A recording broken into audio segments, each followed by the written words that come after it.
One of the most common gripes that cyclists encounter is saddle discomfort. Now, we've come to find through bike fitting that saddle discomfort isn't always about saddles. But what if it is about the saddle? Here are some reasons your saddle sucks. It's lacking any form of pressure relief. Now, this is something that we are starting to see less and less and less. Sorry, Physique, to call you out, but this particular saddle design stems from the early 2000s. It was designed by Gilberto Simoni on a serviette.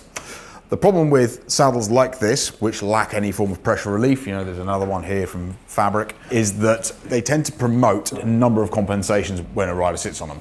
On the grounds that, as a human being, we weren't intended to sit on our genitals on hard pieces of foam, what commonly occurs is that rather than sitting like so with a relatively neutral pelvis, we sit off to one side as a means of trying to get ourselves comfortable, or just as common is to posteriorly rotate, so roll the pelvis away. So common is this compensation that a certain saddle brand had developed a marketing and saddle selection system surrounding it. It's called Spine Concept by Physique. The problem with the posterior rotation of the pelvis is it results in excessive spinal flexion, making the bike feel longer than it actually is, as well as switching off the posterior chain, namely the glutes, biggest muscle group in the body, your primary extensors.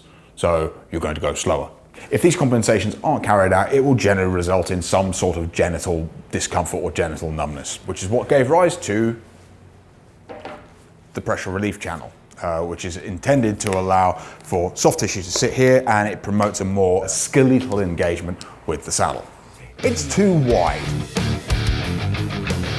Now, this has come about as a result of measuring sit bones. Now, in my opinion, the measuring of sit bones is a means of allowing bike shops to make the sale of saddles feel a bit more sciencey. The way that it works is that you walk into a bike shop, you go, oh, get saddle discomfort. Which saddle should I buy? Even though it's not the saddle, it's probably the saddle height or the feet too close together or whatever it is. And your bike shop employee says, well, come and we'll measure your sit bones. We don't have this piece of apparatus here because we don't do this. You sit the rider on a piece of apparatus which measures the distance between the ischial tuberosities, the two sit bones. That width then equates to X width saddle. And usually what that results in is a saddle that is excessively wide. And the problem with this is it typically generates a need to get away from that, human nature to get away from discomfort, because our thighs typically glance the wings of the saddle and you end up sitting on the nose. A particularly bad one is this Specialized Power, Specialized. This is 168 millimeters wide. This has no place on any bike anywhere ever, in my opinion. I mean, it looks like something out of Star Trek or a ping pong paddle. Furthermore, Specialized, for some reason, has taken to speccing these 168 millimeter saddles on very, very small bikes. I don't know what the thought process is there. Smaller riders usually yield smaller pelvises, thus the need for a narrower saddle. It's too wide. But yeah, it's just too wide. Too soft. The good old thumbprint test on a saddle doesn't actually work. More often than not, with sports cyclists, we're using padded shorts, which are going to make it a lot more comfortable. You want the padding from the shorts, not necessarily from the saddle. The problem with saddles when they are too soft and they possess either too much padding or there are a couple of other reasons why. So for instance, if you have a very soft hull, so the plastic that comprises of the shell of the saddle is very commonly found on OE or original equipment saddles that you'll find, it'll come spec'd on your bicycle. Thirdly, you'll also find it from traditional leather hammock design saddle like a Brooks. If you're fitting it to a bike like this, which requires a more prone riding position and thus demands more from the saddle in the way of stability, what will happen is if the saddle's too soft is it will allow you to kind of, generally it will cause neck and shoulder issues and hand issues because there isn't really any support stability from the saddle, thus the rider looks for it elsewhere. It is my opinion that something like a Brooks traditional leather saddle has no place on a sport bike. You got the wrong type of saddle on your bike. Now, these are really, really good when applied to a time trial or triathlon bike, which has a much more prone riding position. These saddles are intended to load a different aspect of the pelvis, so rather than kind of loading the sit bones or the ischial tuberosities, they are intended to load the ischiopubic rami, which is a more anterior location of the pelvis. In a time trial and triathlon position, this saddle is very well suited. It's very good at offloading soft tissue and yada, yada, yada. However, if you have one of these fixed to your road bike, what usually results in is just insufficient support of the pelvis. This is the only saddle you can fit to a road bike whereby the saddle is too high and not experience genital problems. So if you cannot ride your road bike in comfort without one of these saddles, it's not because the saddles that you've been trying before are wrong, it's because your position sucks, not the saddle.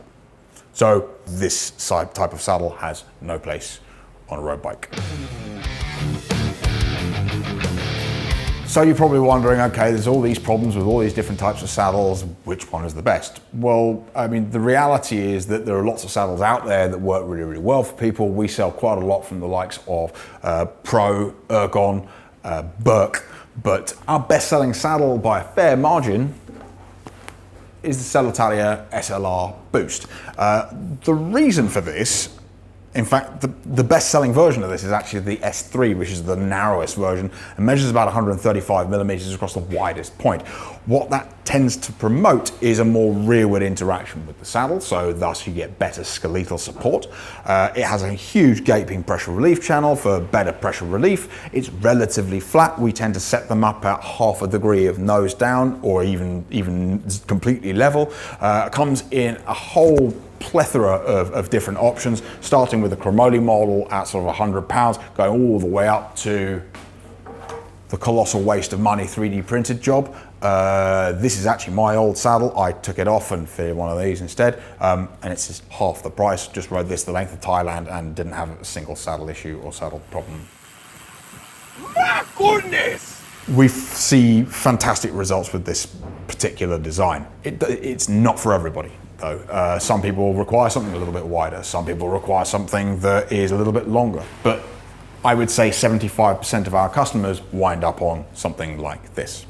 The takeaway here is that saddle discomfort doesn't really have a great deal to do with saddles. They are, as I said, they're not as subjective as they're made out to be. We found we can reduce pressure going through the saddle by up to 50% just by putting arch support in the shoes.